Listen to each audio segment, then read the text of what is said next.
ఓం శ్రీ గురుభ్యో నమః. ఓం శ్రీ మాత్రే నమః. మేలో ద్వాదశ రాశుల వాళ్ళకి ఏ విధంగా ఉండబోతుంది?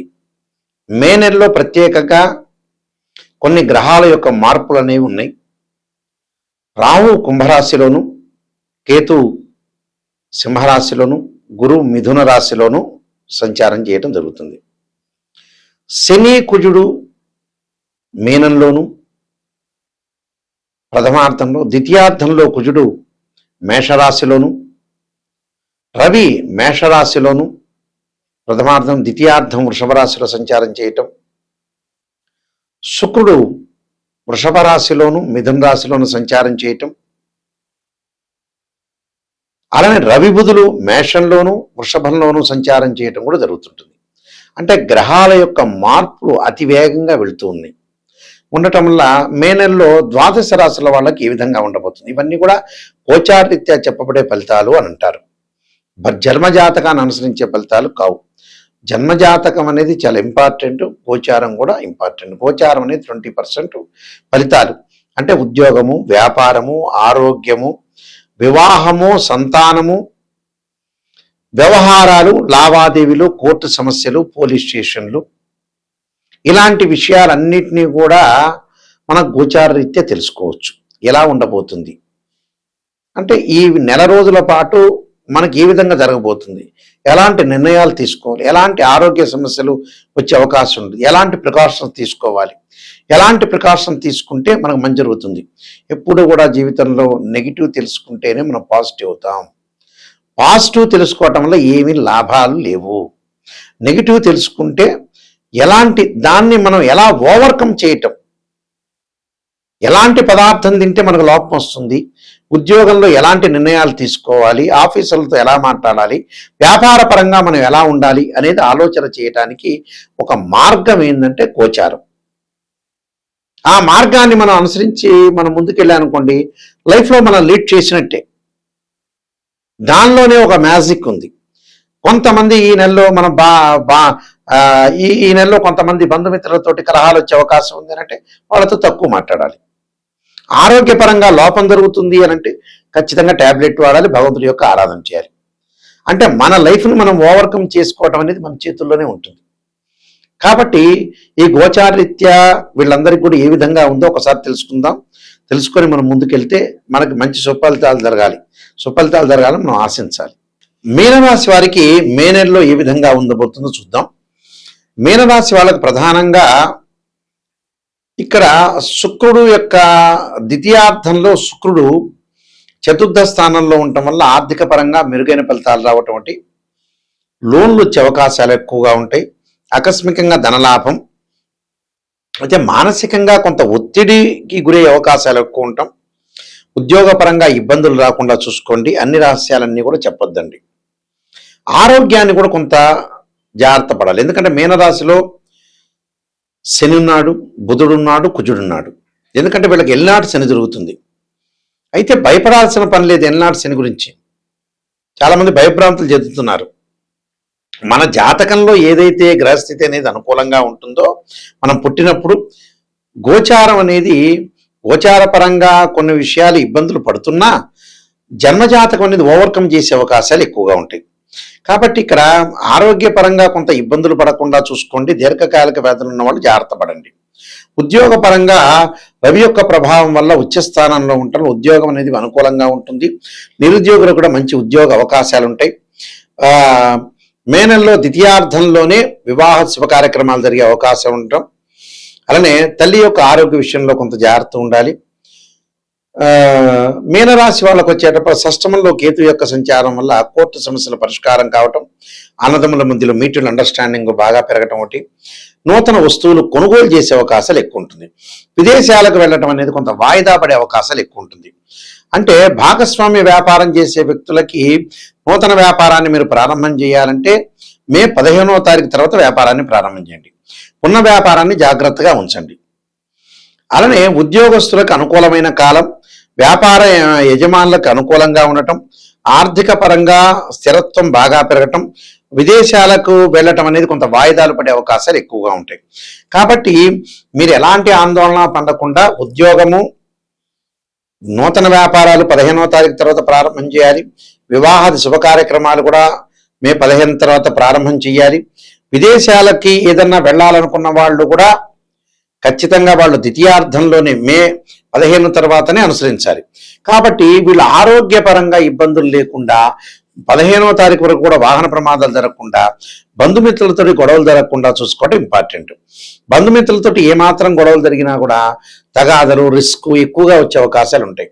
ఆరోగ్యపరంగా కూడా ఎలాంటి ఇబ్బందులు కలగకుండా చూసుకోండి. అంటే ఒక నిర్ణయం తీసుకునేటప్పుడు అందరినీ ఆలోచన చేసి నిర్ణయం తీసుకోండి. మీరు సొంత నిర్ణయాలు అయితే మే నెలలో తీసుకోవద్దండి. ఒక నిర్ణయం చేసుకునేటప్పుడు 10 మందితో, మీ మిసెస్ కానీ, తర్వాత మీ పిల్లలు కానీ, ఇలాంటి వాళ్ళతో ఆలోచన చేయండి. అన్నదమ్ములతో కానీ ఆలోచన చేసి, లేకపోతే ఫ్రెండ్స్, మంచి కొలీగ్స్, వీళ్ళతో ఆలోచన చేసి ముందుకు వెళ్ళండి. విద్యార్థులు అధిక శ్రద్ధతో చదవాలి. ఎందుకంటే పోటీ పరీక్షలు ఎదుర్కొనే వాళ్ళు వేరే వ్యాపకాల మీద ఉండకుండా చాలా జాగ్రత్తగా అనుసరించి ముందుకు వెళ్ళాలి. దేవానాంచ ఋషీనాంచ గురుకాంచన సన్నిభం బుద్ధిమతం త్రిలోకేశం తం నమామి బృహస్పతి అనే మంత్రాన్ని చక్కగా చదువుకోవాలి. అలానే దత్తాత్రేయ స్వామి యొక్క స్తోత్ర పాలన ఒకటి, దక్షిణామూర్తి స్తోత్రాన్ని పాలన చేయడం చాలా మంచిది. అలానే ఆర్థిక పరంగా ఉండే లావాదేవీలకి కుబేర మంత్రాన్ని చదవటం వల్ల కూడా వీళ్ళకి మంచి జరిగే అవకాశాలు ఉంటాయి. నేను కొన్ని పరిహారాలని చెప్పబోతున్నా. ఆ పరిహారాలు మీరు పాటించండి, మీకు ఖచ్చితంగా మంచి జరిగే అవకాశాలు ఖచ్చితంగా ఉంటాయి. ఈ నెలలో వీళ్ళు అనుసరించాల్సిన నిర్ణయాల్లో ప్రధానంగా మనం కొన్ని పరిహారాలు చేసుకొని ముందుకు వెళ్ళాలి. ఎలాంటి పరిహారాలు చేసుకోవాలి అనంటే, ఈ గోచారీత్యా వ్యాపార పరంగా ఉన్న వ్యక్తులు ఖచ్చితంగా బుధవారం రోజున పెసలు దానం చేయటం, బుధుడి యొక్క ఆరాధన చేయాలి. అంటే బుధుడి యొక్క ఆరాధనతో పాటు విష్ణు సహస్రనామ పాలన చేయాలి. ఓ నమో నారాయణాయనం అనే అష్టాక్షరి మంత్రాన్ని చదువుకోవడం చాలా మంచిది బుధవారం రోజున ప్రాతకాలంలో. వాళ్ళ ప్రాతకాలంలో కుదరలేదనుకోండి, ప్రదోష కాలంలో చేయొచ్చు. అంటే వ్యాపార సంబంధమైన వ్యక్తులు మాత్రం. అలానే ఎంప్లాయ్మెంట్ అంటే ఉద్యోగస్తులు ఏం చేయాలి? ఉద్యోగస్తులు ఏం చేయాలంటే అమ్మవారి యొక్క ఆరాధన చేయాలి. అంటే బాల త్రిపుర సుందరీ దేవిని, భువనేశ్వరి యొక్క ఆరాధన చేయటం, అమ్మవారి యొక్క ఆరాధన చేయాలి. దానితో పాటు సూర్య నమస్కారాల్లో ప్రత్యేకంగా ఆదిత్యాయుధే సహస్రకిరణాయుధీమే తన్నో సూర్య ప్రచోదయాత్ అనే మంత్రాన్ని, దాంతోపాటు ఆదిత్యాయుధే సహస్రమూర్తాయుధీమే తన్నో భాను ప్రచోదయాత్ అనే మంత్రాన్ని చక్కగా ఉద్యోగస్తులు ప్రతిరోజు కూడా ప్రతి ఆదివారం కూడా 4 ఆదివారాలు వస్తాయి కదా, 4 ఆదివారాలు జిల్లేడు సమిధలు తీసుకొచ్చి మన ఇంట్లో చిన్న హోమగండం తీసుకొని చక్కగా ఓం సూర్యగ్రహాయ స్వాహ అని ఆజ్యం వేయాలి, నెయ్యి వేయాలి. చక్కగా హోమగుండంలో సమిధలు పెట్టాలి, జిల్లేడు సమిధలు 4-5 పెట్టుకొని ఒక 11 సార్లు ఓం సూర్యగ్రహాయ స్వాహ అనే మంత్రాన్ని వేస్తూ ఆజ్యం వేయండి ఇంటి ముందు. మన ఇంట్లోనే హోమగుండం పెట్టుకొని చక్కగా చేసుకోవాలి, సూర్యుడి యొక్క హోమం చేసుకోవాలి. ఒకవేళ వీలైతే పురోహితుల్ని పిలుచుకొని కూడా సూర్యుడి యొక్క హోమం చేసుకోవచ్చు. అలానే సూర్యుని పూజ చేసుకోవచ్చు, సూర్యుడి యొక్క ఆరాధన చేయటం మంచి. సూర్య నమస్కారాలు కూడా చాలా మంచి. అలానే అంగారకుడు అంటే ప్రమాదాలు జరుగుతున్నా, కోర్టు సమస్యలు, అన్నదమ్ముల మధ్యలో గొడవలు జరుగుతున్న వ్యక్తులు కుజుడిని ఆరాధన చేయాలి. మంగళవారం రోజున రాహుకాలంలో దీపం పెట్టడం, అలానే రోజు వాటర్ తోటి సర్పాలకు అభిషేకం చేయటం, 2 జంట సర్పాలను దానం చేయటం చాలా మంచిది. అలానే తత్పురుషావిధే మహాసేనాయుధీమే తన్నో షణ్ముఖ ప్రచోదయాత్ అనే మంత్రాన్ని చదవాలి. అలానే ఎల్లాటి శని యొక్క ప్రభావం ఉన్న వ్యక్తులు ఎవరైతే ఉంటారో నల్లని ద్రాక్షారసంతో శనికి అభిషేకం చేయాలి. పురోహితులతో చేపించవచ్చు, లేకపోతే శక్తి లేని వాళ్ళు ఆ మంత్రం చదువుతూ నీలాంజన సమాభాసం రవిపుత్ర యమాగ్రజం ఛాయామార్తాండ సంభూతం తం నమామి శనైశ్వరం అనే మంత్రం చదువుతూ అభిషేకం చేయండి. విదేశాలకు వెళ్ళటం ఆలస్యం జరుగుతుంటే రాహు యొక్క ఆరాధన చేయండి, మినుము దానం చేయండి. ఇంటిలో చక్కగా అర్ధకాయ మహావీరం చంద్రాదిత్యమర్థనం సింహకాకర్భ సంభూతం తం రాహుం ప్రణమాము అనే మంత్రాన్ని చదువుకోవటం. వివాహం కానీ అమ్మాయిలు వర పాశుపతాశ్రుద్రాభిషేకం, అఘోర గౌరీ పాశుపతాశ్రుద్రాభిషేకం చేయాలి. అలానే అబ్బాయిలు కన్యా పాశుపతాశ్రుద్రాభిషేకం చేసుకోవడం చాలా మంచిది. అంటే ఇవన్నీ కూడా మానసికంగా ప్రశాంతత కలగాలంటే క్షీరపుత్రాయుధి అమృతత్వాయుధమే తన్నో చంద్ర ప్రచోదయాత్ అనే మంత్రాన్ని చక్కగా చదువుకోవాలి. అయితే ఏదైనా సరే జాతకాన్ని ఒక ఆస్ట్రాలజర్ని అప్రోచ్ అయ్యేటప్పుడు నెగిటివ్ ఫస్ట్ తెలుసుకోవాలి. ఆ నెగిటివ్ని మనం పాజిటివ్ చేసుకోవాలి. స్త్రీయే లోపం మెరుగుట పెద్ద విద్య, లోపం మెరిగిన వాడే పూర్ణుడవుతాడని అర్థం. దీనికి మ్యాథమెటికల్ క్యాలిక్యులేషన్ వేసి ఒక 16 లగ్న కుండల్ని మనం అనాలిసిస్ చేయాలి. ఏదో అరకొరకు నాలెడ్జ్ గల వాళ్ళు ఒక చక్రాన్ని చూసి రాశిచక్రాన్ని చూసి చెప్పడం కాదు. ఒక అమ్మాయి వివాహాన్ని కానీ నిర్ణయించేటప్పుడు రాశిచక్రము, నవాంశం, భావచక్రం, దశల అంతర్దశలు నిర్ణయం చేయాలి. ఎక్కడ ఉచ్చ, ఎక్కడ నీచ, ఏ గ్రహాలు ఉన్నాయి, ద్వాదశ భావాలకు అధిపతులు ఎవరు, రాశ్యాధిపతులు వేరు, భావాధిపతులు వేరు, అక్కడ ఆ లగ్న కుండల్లో అక్కడుండే గ్రహాలు వేరు. ఈ మూడింటిని అనుసరించి చెప్పటమే జాతకం. మెయిన్ ముఖ్యంగా అంటే త్రికోణాలని, దృష్టులని, ఇలాంటివన్నీ కూడా నాలెడ్జ్, ఆస్ట్రాలజీలో నాలెడ్జ్ ఉన్న వ్యక్తులు ప్రతి వాళ్ళు అనుసరించే విధానం ఇదే. ఈ మధ్యకాలంలో రకరకాల వ్యక్తులు ఫేక్ ఆస్ట్రాలజర్ రకరకాలు ఉండటం వల్ల కూడా మంచి ఆస్ట్రాలజర్స్ కూడా పేరు పోతుంది. అందువల్ల ప్రతి వాళ్ళని మీరు నమ్మొద్దండి. ఆస్ట్రాలజీ పర్ఫెక్ట్గా తెలిసిన వ్యక్తులకే ముందుకు వెళ్ళండి.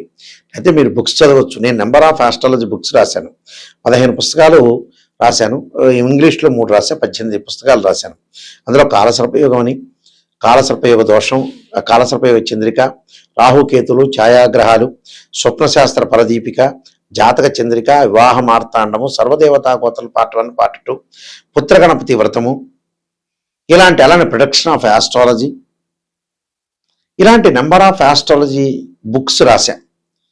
ఇవన్నీ కూడా రాజమండ్రి మోహన్ పబ్లికేషన్ వాళ్ళ దగ్గర దొరుకుతాయి. ప్రొడక్షన్ ఆఫ్ ఆస్ట్రాలజీతో సహా అన్నీ కూడా వాళ్ళ దగ్గర దొరుకుతాయి.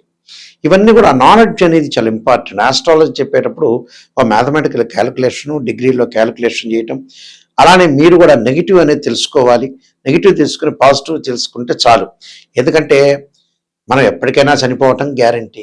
ఆ ఉన్నంత కాలం ప్రశాంతంగా ఉండాలి, నిజాన్ని తెలుసుకోవాలి. నిజాన్ని తెలుసుకొని మనం ముందుకెళ్ళామనుకోండి చాలా మంచి జరిగే అవకాశాలు ఉంటాయి. ఉన్నన్ని రోజులు, ఎందుకంటే ఎప్పుడో 60 ఏళ్ళకి నేను సంపాదిస్తా, 70 ఏళ్ళకి సంపాదిస్తాను కాదు.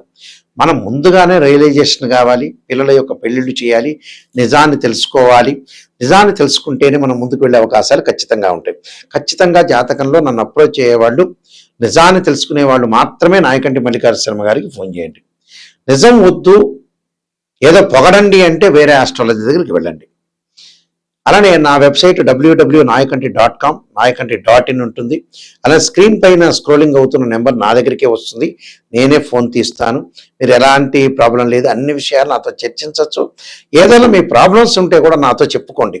దాన్ని నేను పరిష్కార మార్గం అనేది చేస్తాను. దాని జాతకం చూస్తాను, ఉన్న నిజాన్ని తెలుసుకోండి, దానికి ఎలాంటి పరిహారాలు చేయాలి, ఎలా మీరు డెవలప్మెంట్ అవుతావనేది నేను ఓపెన్గా క్లారిటీ చెబుతాను. నేను చెప్పేటప్పుడు మీరు వాయిస్ రికార్డింగ్ అనేది పెట్టుకోండి. వాయిస్ రికార్డింగ్ పెట్టుకుంటే ఏంటంటే మళ్ళీ రిపీట్గా వినే అవకాశాలు ఖచ్చితంగా ఉంటాయి. ఇలాంటివన్నీ కూడా చాలా జాగ్రత్తగా అనుసరించి ముందుకు వెళ్ళండి. మీరు తప్పకుండా మీ అందరికీ కూడా మంచి జరగాలని, శ్రీ పరమేశ్వరి యొక్క కరుణాకటాక్షం ఉండాలని ఆశిస్తూ సర్వే జనా సుఖినో భవంతు.